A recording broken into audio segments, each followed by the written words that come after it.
Hi, this is May, and this is my formerly known as Sex Lies and Consciousness Radio show, but I'm rebranding it to specifically focusing on hot love. How do we create hot love with each other?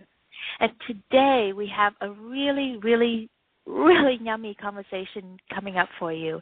I am talking with my clients, actually, Hendrix and Jessica in Sweden. They are this beautiful young couple, and they are right in the midst of their relationship. I would say they're in the relationship. It's not at the beginning, and it's not at the end, but it's right in the middle. And I don't want to give away too much because I want them to tell you where they are with it and where they've been and where they're going with their relationship. But what I love about this conversation is that it really captures, it's most of the guests that I get to interview, they usually have overcome something. They have achieved a level of intimacy or a level of love with each other and a level of success, and then they're willing to be interviewed. But when they're in the midst of a relationship, it's a lot harder to get people to talk on the radio because there's a lot of shame, a lot of embarrassment, a lot of judgment, self-judgment that they have.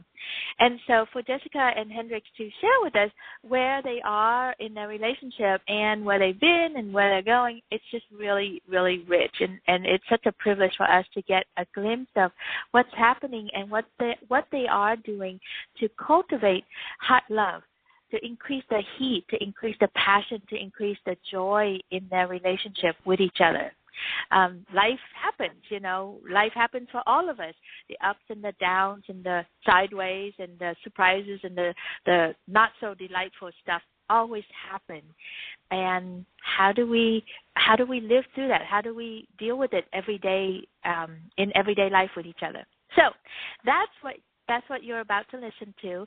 I'm so glad that you're here, and now I'm going to invite Jessica and Hendrix to come on and share with us a little bit about yourself, honey. Like, give them your age and how long you've been together, how did you meet, just a little background so that we have a sense, and then we'll dive in deeper.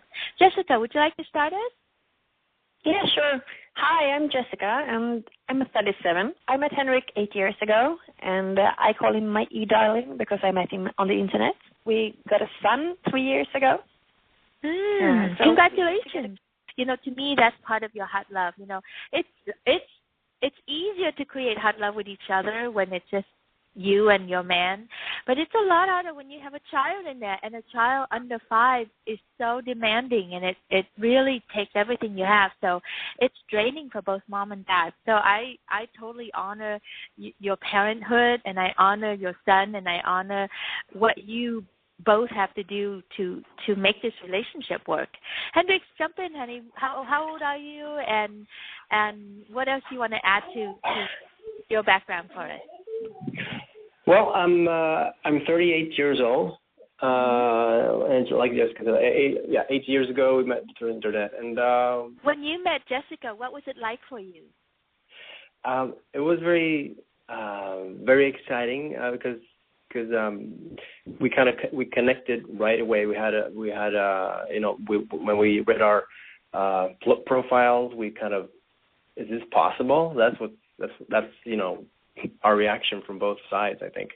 Wow. Is this the, I kind of had thought out who I wanted to meet, and there she was, So it was quite fascinating.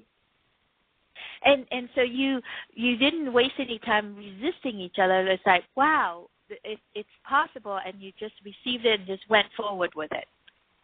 Yeah, and the funny thing was actually that neither one of us had a full profile, so to speak. We kind of didn't pay for the service. Yeah. So but she was clever here. She actually coded a message in her profile that made it possible for me to actually figure out her email address, which I did. So, yeah. So I have to acknowledge that. So from the beginning, there is something special about you guys where you have the ability to connect at a much deeper level. Like, you can read her and she can put out a signal, and she was met by you. That's really hot. Yeah. So tell us a little bit more, Jessica, about the romance. Like in the beginning, what was it like? Oh, we met all the time for a month maybe, and then it really crashed. We were really deeply in love, and I found out he didn't want to have children, and I really wanted to have children. So we just froze, I suppose. But we didn't stop seeing each other, and finally we decided we should be together.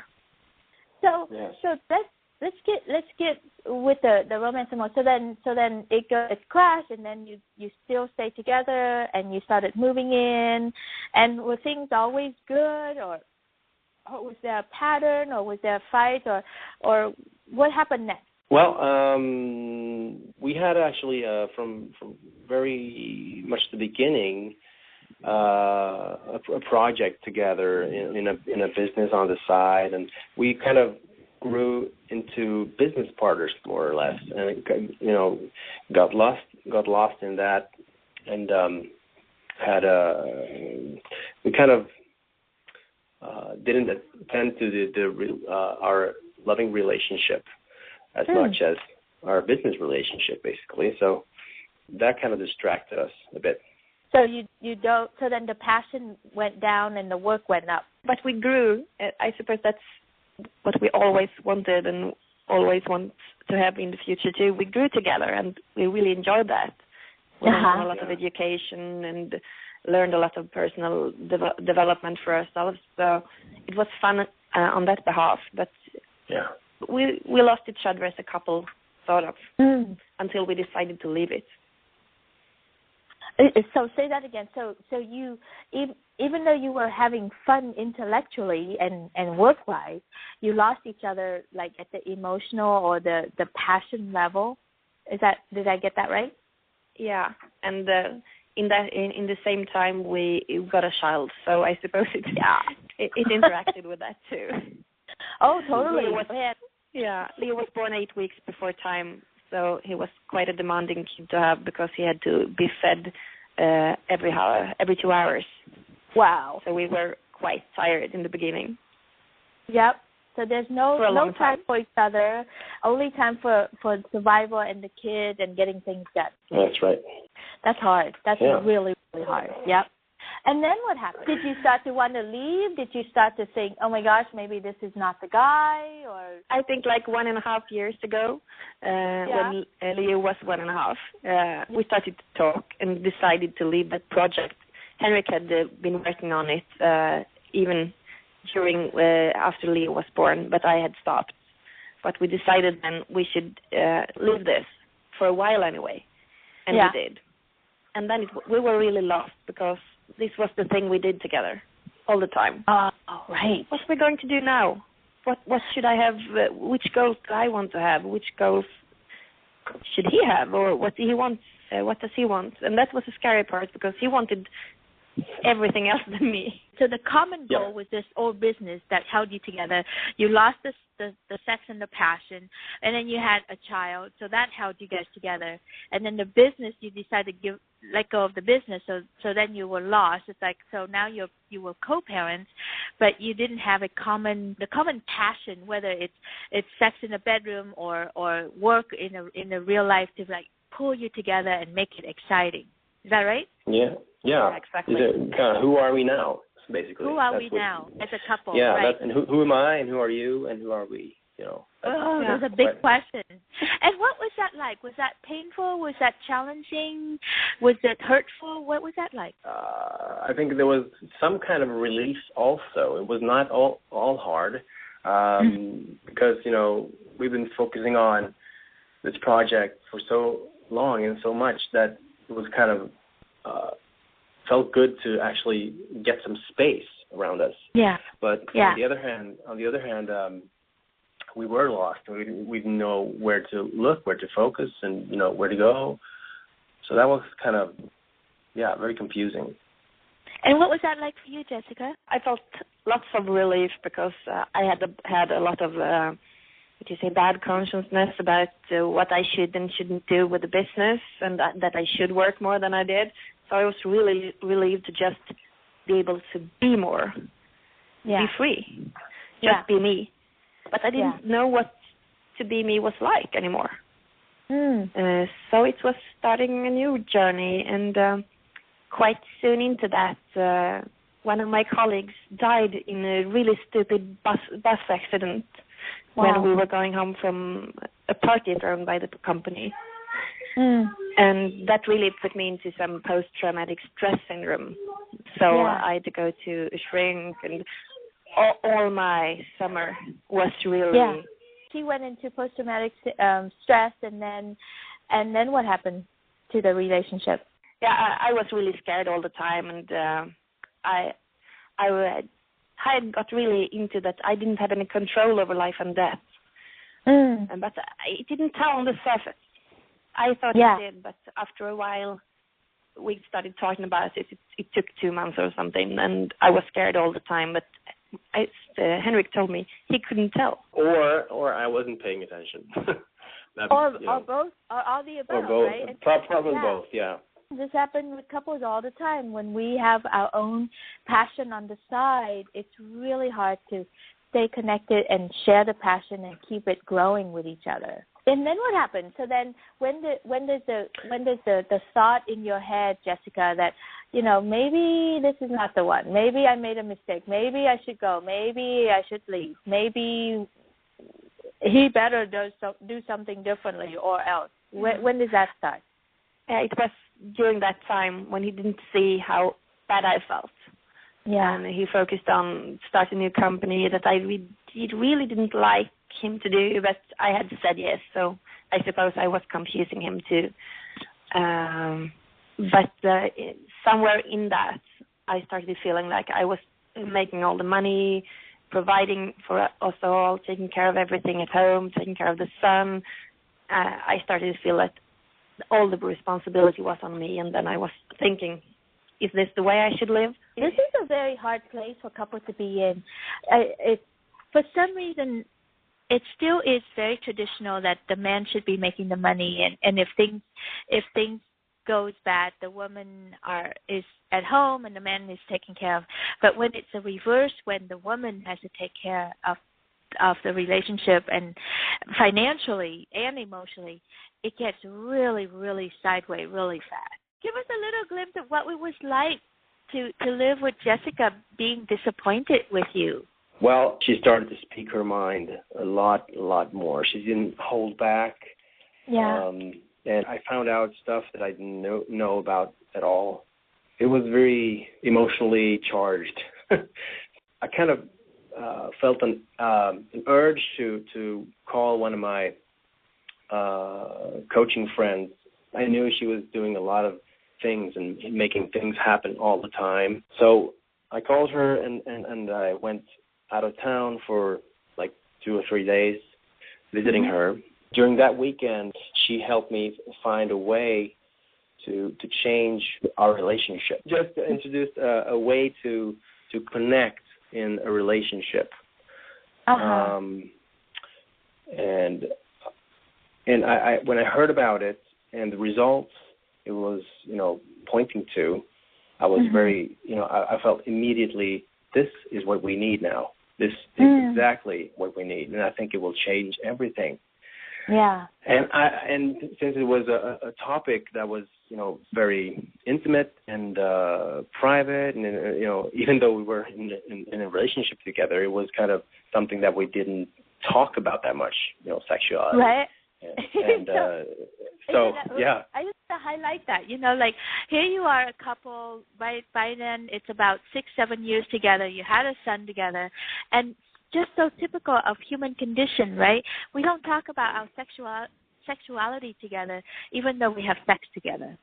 We kind of didn't know each other that area. Of course, we knew how to have sex, but I mean, but on a very surfacey level. So, you didn't know how to each other to really dive into the emotion of sex, the growth opportunity, the understanding of our sexual being. What does that take, and all that good stuff. Yeah. Right. Well, our parents never talk about things like that. Yeah.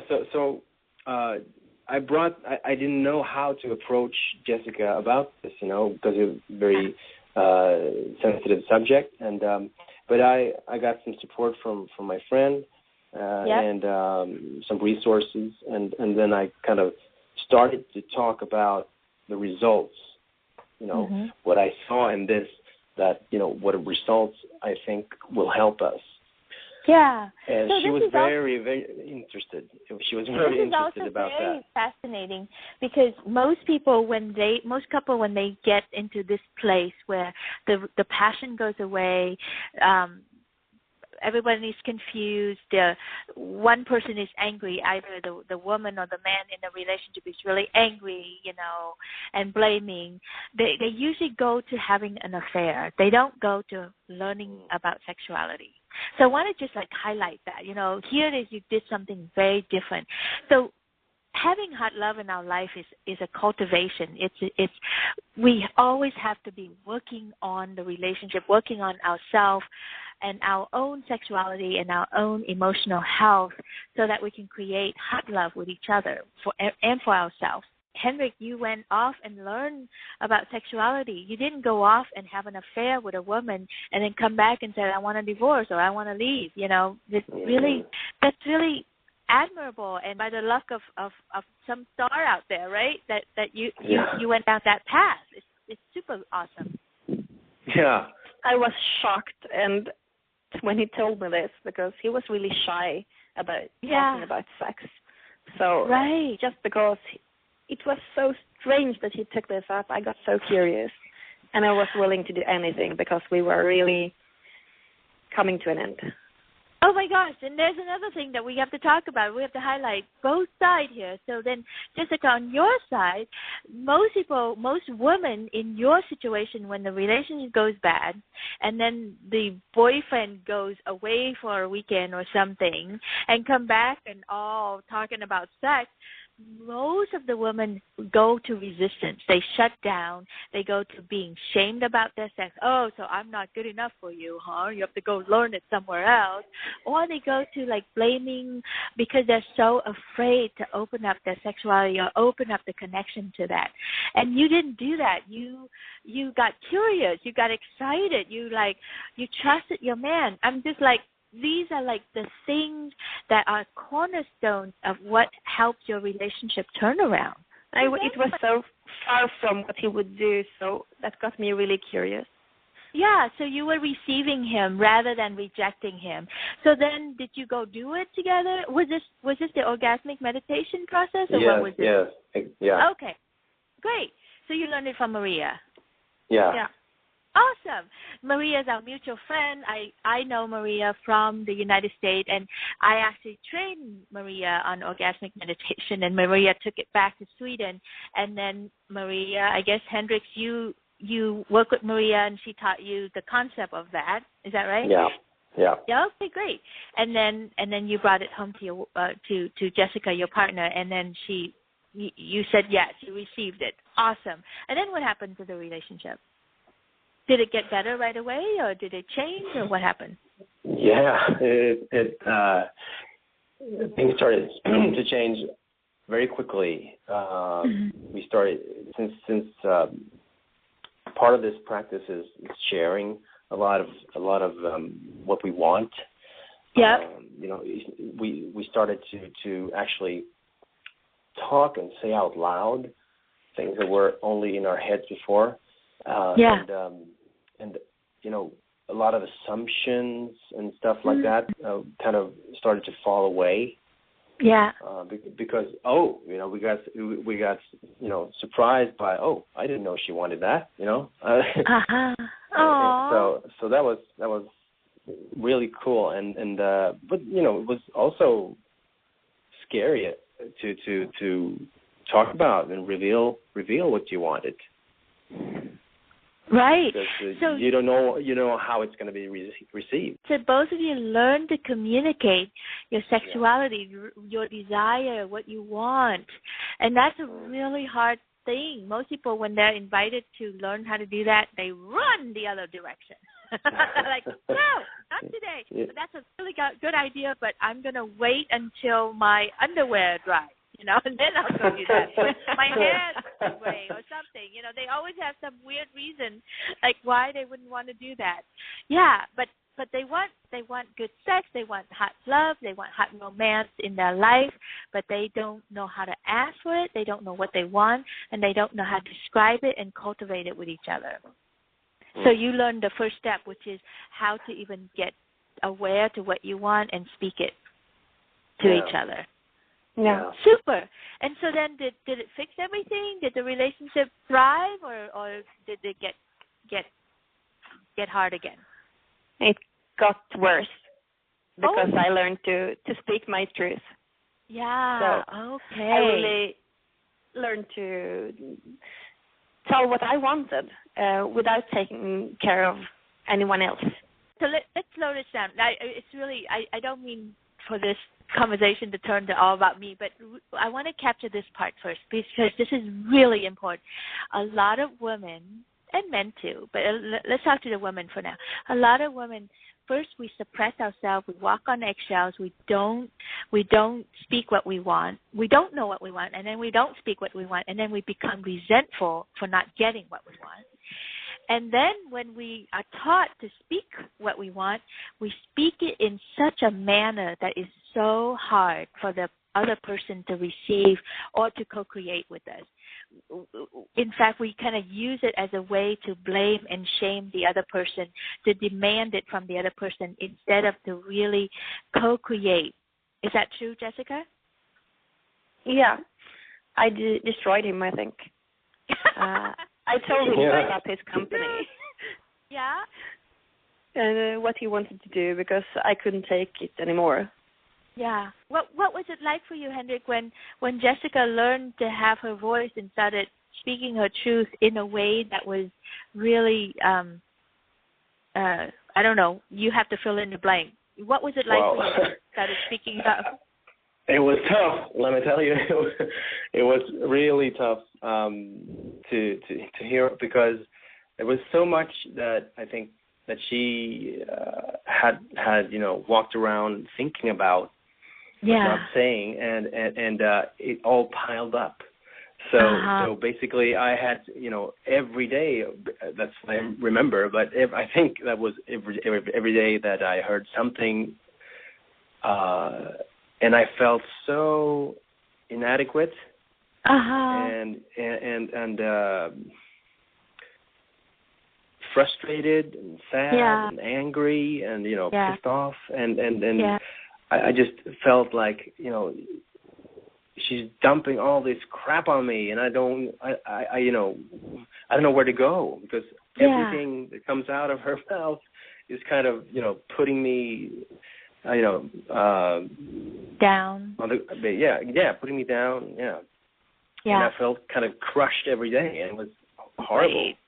Yeah, this is like I don't know what mistake this is, but this is a very common mistake that us women do. We want our men to be hot, to be a hero, to be leading us and to provide for us. And when we go at it, we somehow what comes out of our mouth is cutting them down at the knees, castrate them, cut their balls off, or tie it up and hang it up there, and it really just makes it so difficult for a man to really ask to really do anything about it other than feeling shame and blame and broken down by the feedback, by what we have to say to them. Yeah, shame and blame for sure. Yeah, shame and blame. I so get that place. I used to be like one of those. As much as I try not, with my ex-husband, it just was so hard. And on the woman's side, I also want to empathize that you suppressed it, all of that inside for a long time. You've witnessed Henrik, you've seen it, so it's not like it's unwarranted, It's like you had every right to speak what you see. However, it's not the right place, it's not the right way, and it's just too harsh, and there's nothing good that will come out of it. And actually, in the background, I was just longing for a man to take care of me, but instead I was just castrating him. Yes, and acting like you didn't need a man to take care of you, and he's not strong enough to take care of you anyway, so why bother? I felt pushed away. Yeah, totally. Yeah. And then Jessica, you felt isolated and lonely and hungry and angry. Yeah, definitely. Yep. And then what happened? And then I went to Malmö to your workshop. Yeah. Really reluctant. I didn't want to go. So this was my Loving Your 3 Ps, your Peasant, Princess, and Priestess workshop. This was the very first time I ever rolled it out to the world. I went to Sweden to do it. and you were in the room, and you were resistant. Hendrix actually paid for this and registered you, right? Yeah. I remember that one. Yeah. But you came. Even though you were resistant, you came anyway. Why? I think part of it was because during our business project, I learned to trust mentors. And I saw Maria as a mentor. She had something to teach us, and then I should listen, even if I didn't like it. Yeah. And because Henrik encouraged me too, because he realized that more than me. Yeah. So I came, and that changed me totally. But it took a year. Lots of big things happened with you. Yeah. And I don't know if you want to address the peasant, princess, and priestess concept at all. Sure. That was the foundation of the work. I couldn't teach you hot love until I could teach you to understand what was going on inside you. The 3 archetypes that I use, which is the peasant, the princess, and the priestess. And what was it like for you to hear the concept, how these 3 parts of you play out inside you the first time? I could totally see that I was a really unbalanced peasant, overwhelmed and tired and stressed and angry. I didn't really like the princess. I've been trying to be a boy all my life and be a man, be equal and be worthy. So it was really hard for me to get a grip on my feminine side as something worthy. Yeah. But finally, in the end, I realized so much about being a princess and having fun with that. And now I really like being a princess all the time. Aww. Where I want to be the most. So the peasant is the physical part of us that does all the hard work in the world. I call her the heavy lifting part of us. She lifts. She's the one that wipes kids' nose, clean their butts, fix dinner, go to work, come home, hair tussle, feet hurt and heart heavy and worrying about financial well-being, all that stuff that our poor little peasant has to put up with to make real life happen. And then the princess part of us is the part inside us that is really sweet and lovely. We are all born prince and princesses. We are all born prince and princesses. I have to repeat it twice so that you can hear it, But because of life circumstance, because our parents, our society, or whatever, the princess part of us, the part of us that really knows our birthright, that really knows how we like to be treated, what we're entitled to, and how we should be in the world and what makes us feel good, that parts get killed off over time. And we start to separate ourselves from it, sometimes at 3 years old, sometimes at 6, sometimes at 8, sometimes at 15. Some big drama life happens that has us run away or disconnect from our princess or our prince, and we don't know what we want. And then we start to settle and work really hard, and the peasant become really, really lonely and alone in the world and scared. And then she starts to create life from this lonely and scared place that everything is hard. She has to work hard. She has to earn her keep. She got to earn her money. She got to earn her love. She got to earn, and she doesn't get any of it back. I'm starting to have a headache just even talking about that, just describing this, because the stress of the peasant is so much. And without accessing to our princess part, the part that we know better, and the joyous part, the soft part of our princess, we can't help the peasant. The peasant is alone and spinning and working harder and harder and harder and dig herself a bigger hole. So you got introduced to that, and what I heard you say is that you really didn't like your princess. You didn't want to be a princess. You didn't know how to be a princess. But now you really see the gift and the joy and the softness in the princess, and it's really fun to be a princess, right? Yeah. Yeah. I don't know if it's just Sweden or if I suppose it's the world too, but here we are really trying to be equal. Yeah. I suppose we suppress both men and women in that. Yeah. We're getting something in between that are not nothing. Yeah. So as you told, I started working, and I worked really, really hard from after school, and I lived for my work. And to be able to be taken seriously and to be professional, I started to suppress my femininity totally. And it got to such a point where I didn't feel attractive anymore. I didn't know how to be attractive either, but I could remember after several hours of thinking and talking with my partner in the 3-piece and on our classes that I know I have felt that before when I was a teenager. Yeah. It was so suppressed, but I could get a hold of it finally. So what's it like now that when you could shift to princess mode, what's it like? What happened to Henrik when you're in princess mode, and what happened to him when you're in peasant mode? He finds his king when I'm a princess. He can take care of me, and he feels energized and manly, and I suppose I'm just telling what I can see. He can speak for himself too, but I think the man thrives when the woman is in the princess. What's it like for you, Henrik, when she's in princess mode? Can you tell the difference? Oh yeah, sure. definitely, yeah. She's kind of strutting around, and being smiling and flirting.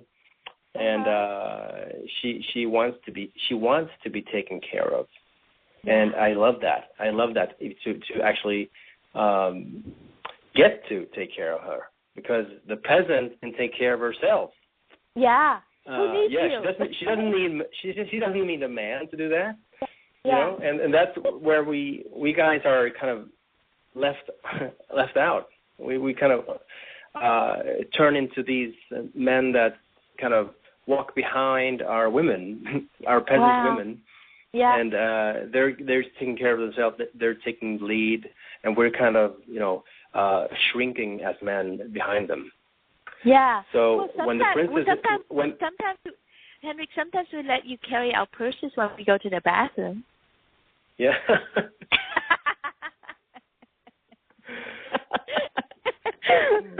Well, I have to tell you this. I see this in Korea all the time, and I'm like, geez, I wonder I can't wait to go to Korea and bring Loving Your 3-piece there, because I see it. It start out really young, and boy and girl get together, and the boys get really meek and mild, be really nice, and the girls are really pretty, but at that time they're in love, so it's all good. And the boys start to carry the purses for the girls, and then they grow up and they get married, and they continue, and the men start continue to carry the purse for the wife, but they're not having sex. The relationship is falling apart. That they live separate lives. It's very fascinating, this whole thing that you said, Henrik, about how the guy just become a leftover and walk behind the woman. It's fascinating.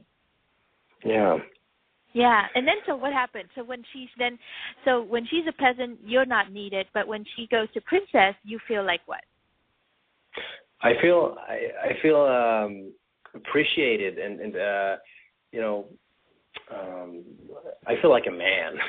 You know, that I can actually do some heavy lifting for her, help her with bags and whatever. And she when she's in princess mode, instead of actually doing things that she's perfectly capable of doing herself, she knows that, and then she actually just asks me, honey, would you do this for me? Would you do that? Could you bring that down for me, or whatever it is? And and I know she can do that for herself, but I get to be step into my king instead, and be and feel like a man and be a man, and and then I love her even more.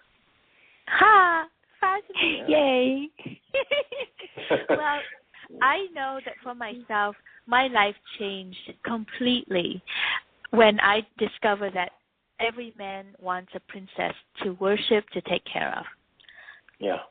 I'm the world's biggest peasant. I was born in Vietnam. I'm an immigrant. I can survive. I do all sorts of amazing things with my peasant self. She's a high achiever, very diligent, very, focused and getting what she wants.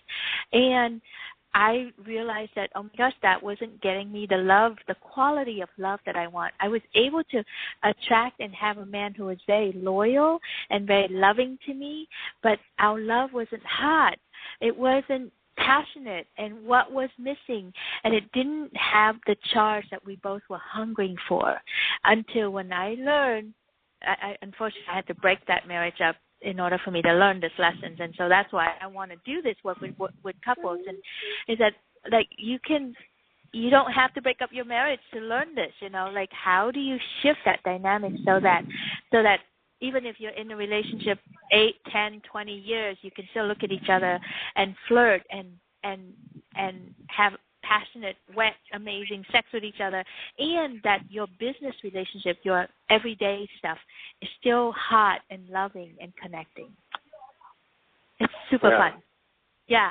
So let's fast forward and go to, so Jessica did some work with me for, she was in my Loving Your Three-Piece program for 3 months, and she did a lot of work on herself. And then I came back to Sweden, and I rolled out the Hot Love Live event where Jessica got to bring Hendrik in and really did some couple work with me. What was that like for both of you to be in that workshop together?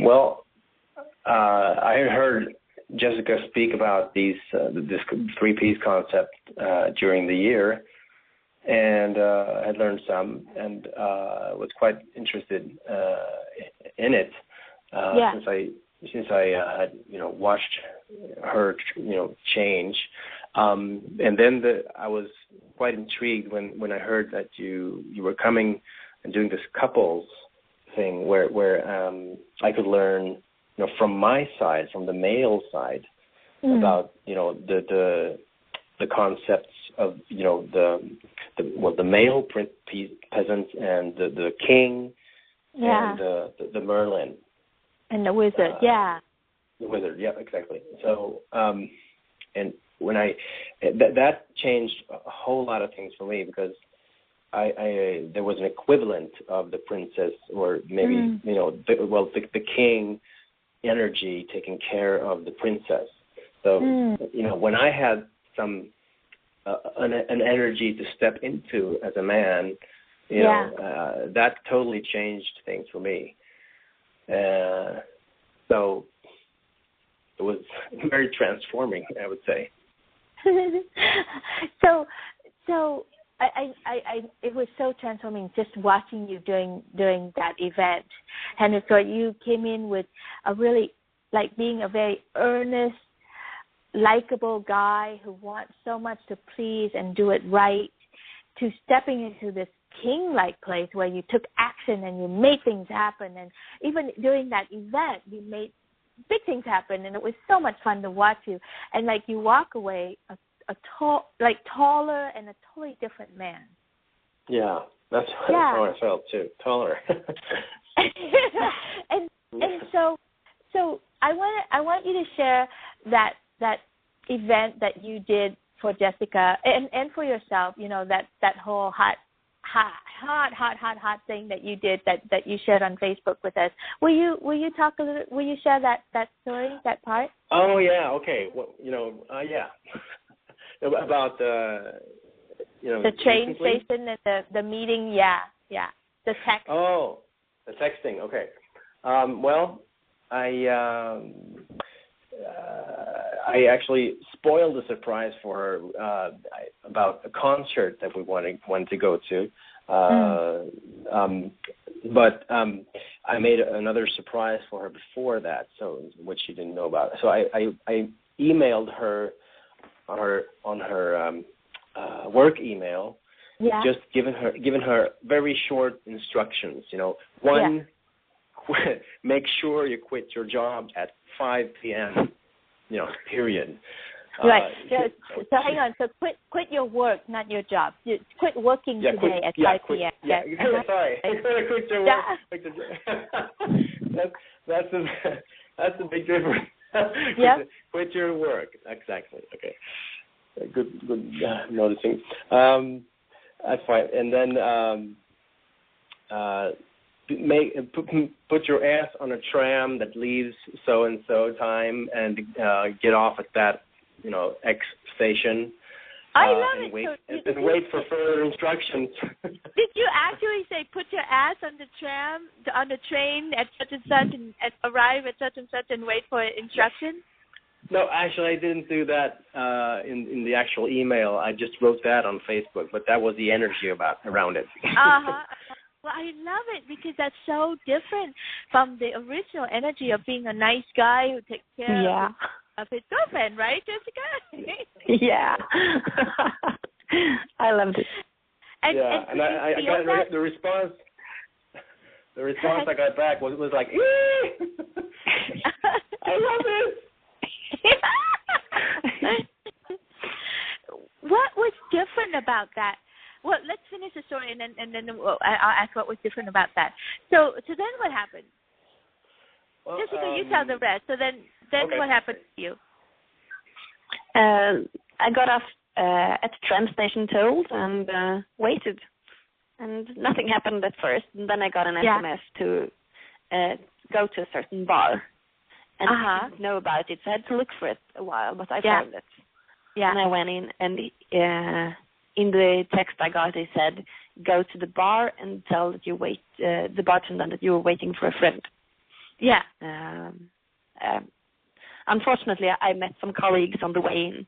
They were sitting at the table, and I started talking to them. But even more fun than Henrik sent a new text message, excuse yourself and move on, maybe something like that. I love it. Follow through. Follow through, yeah. Follow through. This was not a tone he's been using before, and it was just so sexy. Yeah. Yeah, and so I went to the bar, and finally he showed up. Yeah. He's been watching me from a distance, and that was fun too. Yeah. Oh, what was that like? Henrik should do that. Oh, it was very exciting. I loved it. I love being in charge like that. Yeah. And having to surprise people and surprise her, yeah. And actually, I wanted to. She had told me earlier that she wanted me to at some point hit at her in a bar. Oh, hit on her in the bar. Yeah, exactly. That was my plan, but she wasn't, standing by the bar. She was standing a bit away from it. So yeah, she kind of spoiled it for me. But it turned out all right anyway. Yeah, right. And so then I just had to finish the whole thing. So then did you guys have amazing sex and reconnection after that, or did that lead to good things? Yeah. We went to the concert, and after that, first we went to dinner after the bar. That was also part of the plan. So, but the fun part was the texting and all that. And then I can't actually remember how it all ended in the evening, but I guess it was, hot sex. Yeah. Probably. Jessica, what was that? How about you, honey? What I remember you sharing that story, and you said something like, "I never knew that things could be like this." It was really totally something different. I felt so pampered, so courted, and he really took charge. And I think that has been one of the problems in our relationship, because I'm a project leader. Yeah, I take charge all the time. Every project. So it hasn't been easy for him to take charge, and it hasn't been easy for me to step back, but now we learned. And I suppose after the 3 Priest program, I really realized I wanted to be surrender to him. But I didn't know how to tell him, because I couldn't just tell him to do that. So I was so excited when you were coming to Sweden again with this hot love, and I had so much hopes for it, and they fulfilled all of them. Because he realized, he's so teachable, he realized everything I wanted and more. That's super. That's what I see that's working for your relationship, is that when one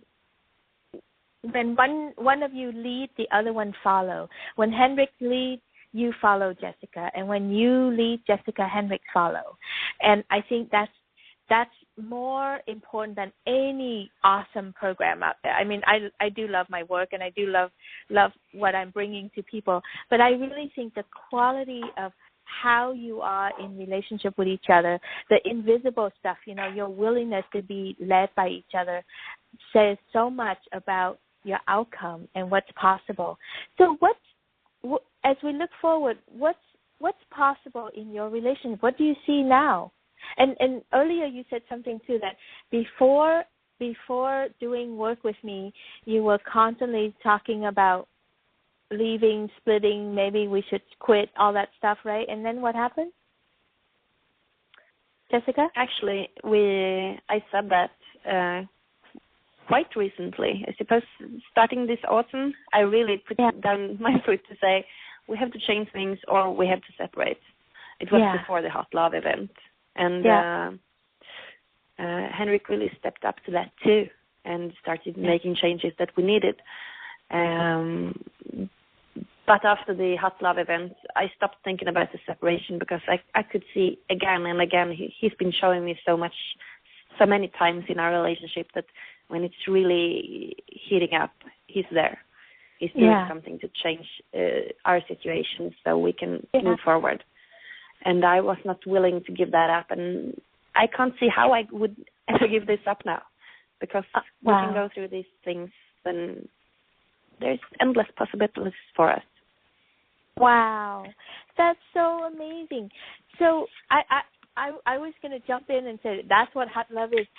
But I think it's more important to hear it from you. Like, what are you both learning now, what hot love really means? Henrik, what does hot love mean to you now that you're here? What does it take to create that? It's a dance between our energies.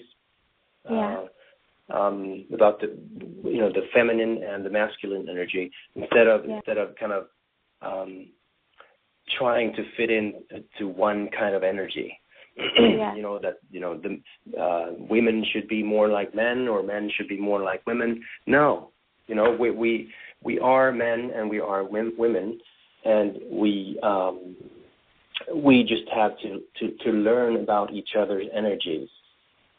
And start to play around with them, and not try to fit into one compartment, so to speak. Right. And the energy, I'm making up a story that, like, you're learning the energy of the peasant, the energy of the king or the prince or the princess, and the energy of the priestess, and so that you can play with those energy to make the heat hot. Is that right? Yeah, exactly. Yeah. Yeah.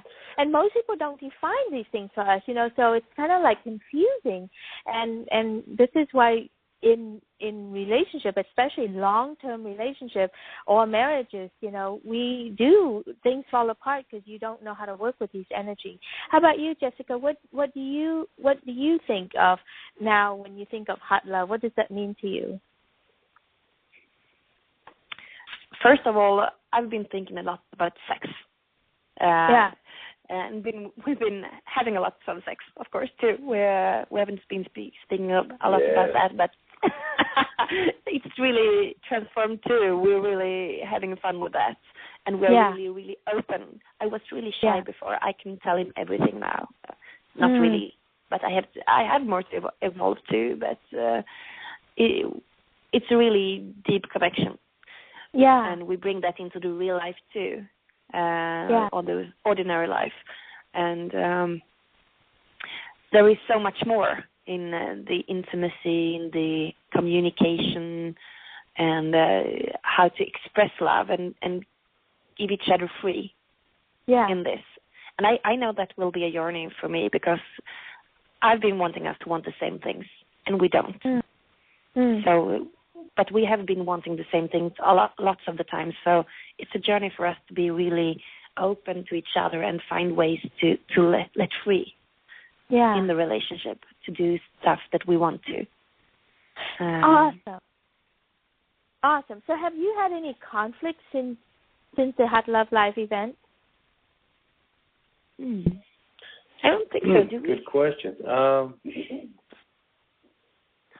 Not in a big sense, have we?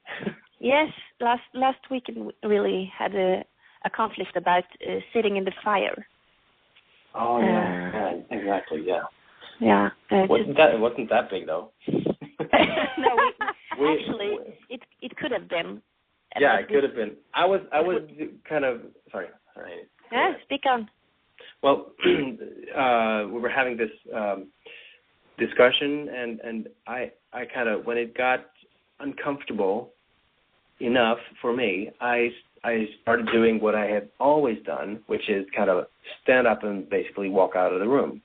And and I stood up and I was about to do that, and Jessica addressed it immediatly. That so you're just gonna walk away now? And I was like, I wanted to, but I knew that's gonna end well. So I just and I heard the phrase, and we were talking about it also, about from your Hot Love workshop, sit in the fucking fire. Sorry about that. No worries. It's my show. You can swear as much as you want to. Yeah, okay. Sit in the fire and just, feel whatever you're feeling, and, say whatever you want to say. And these are just emotions, and express them, because it was the conversation was about emotions. Because Jessica had been, feeling that that I had kind of a perspective that you shouldn't express emotions. You shouldn't get upset or yell or anything like that. And I have been like that before, but I'm changing a lot in their area. Nice. So I'm learning to sit in the fire. And express myself too, Yeah, go ahead, Jessica. For the first time ever, I think we had makeup sex too. So Woo-hoo! I think that was really passionate conflict and passionate making up. Yeah. I love conflict, because on the other side of conflict is intimacy. So, I mean, if we know how to do conflict in a healthy way, where, we build the charge and we are honest with each other while being respectful, not honest and cutting down, but honest and being respectful, and still trusting in each other, and seeing the king and the princess and the healthy, peasants and all that in there. It's wonderful. And then you can have really hot makeup sex when you don't, when you avoid fighting and walking on eggshells with each other. You're not in a real relationship. You're in some weird makeup relationship that's in your head, and that you're trying to manipulate each other. It doesn't have a happy ending. I can guarantee that. So I'm so excited to hear that you're both communicating, you're raw and real with each other, you're at the same time you're respectful and in love with each other, and letting each other know that you're in love with each other, and that you choose each other. You know, you're the one and I'm the one, and we're committing and we're staying here. This is very exciting. Yeah. Yeah. Woo! So is there any talk of marriage anytime soon? Not like not like that. That is my goal in life, you know. But this is what normal people will always ask for. It's like, so are you going to get married then? Yeah, we've got that question, you know, occasionally. People ask us that, you know, and I've been persistent about that too. You know, like I did with children. Yeah. You know, and you just yeah. I wanted children and marriage from the start. So I have to be patient with them. Yeah. I love it. Because I suppose we have to, as I've been into all the time in this relationship, I've been feeling that I can't force myself on him, because he has his will and I have mine, and we have to find the compromises. But I think the difference now is that I don't stand back so much as I did before, because I really want the family life and the children, and Henrik really wants to be in his own business. That's really big for him. Yeah. So I've been trying to compromise, say, okay, we get another baby if you start a new company. Is that okay? That's what I did the last time. That's why I agreed to it. But we had to solve the finance problem too. Yeah. So it didn't really work out that for us that time. I think we are going to speak more freely with each other now about the different needs and how to connect them. Yeah. I'm not sure. I will wait for him to propose, of course. Ooh, of course. Because I'm a princess. I will not propose. I love it. All right. Well, I want to bring us to a close. Well, I don't want to, but I need to. And thank you so much for this conversation and for sharing your real life story as it's unfold right in front of us. And really, I just feel so much hope for this work and for your relationship. And I can't wait to see Leo growing up and see who he becomes as his mom and dad really learn to cultivate hot love with each other, really show up in the relationship, really leaning in and really being honest with each other. Thank you. Thank you. Thank you. Thank you so much. Have a wonderful night. I know that in Sweden it's nighttime for you, and off we go. Yeah. Yeah. Take good care. Thank you very much. Thank you. It was a pleasure. Bye. Thank you for listening to Hot Love Live with May and her guests. If you are divorced and dating again, wanting more intimacy and yummy heat in your life, May is offering a chance to win a complimentary Hot Love Discovery session with her. Email us at info@hotlovelive.com and we'll enter you into our weekly contest, one winner per week.